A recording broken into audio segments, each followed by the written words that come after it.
ধরেন আমি আপনাকে দুটো বলি, ভারতের তো অনেক ব্যাপার নিয়ে আমরা কথা বলি। ভারতের দুটো জিনিস যেটা আমাদের শিখবার আছে সেটা অনেকে বলে না। প্রথমত হলো ভারতের মানুষের দেশত্ববোধ, তাদের দেশপ্রেম মানে অভূতপূর্ব।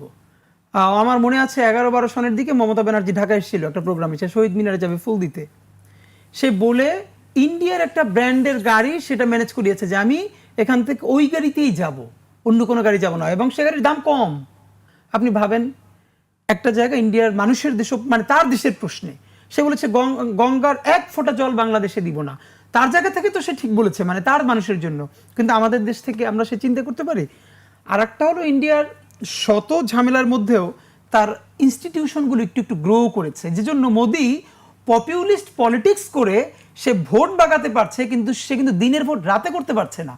এইটা কিন্তু খেয়াল করবার ব্যাপার। পাশে পাকিস্তানের সমস্যাটা দেখেন, একটা গভর্নমেন্ট, একটা ইলেক্টেড গভর্নমেন্ট সে তার পুরো টেনিউরটা শেষ করতে পারছে না। এখন সেনাবাহিনী হস্তক্ষেপ করলে একটা দেশের ইমেজ কিভাবে দাঁড়ায় সেটা তো আমরা পাকিস্তান থেকেই দেখতে পারি।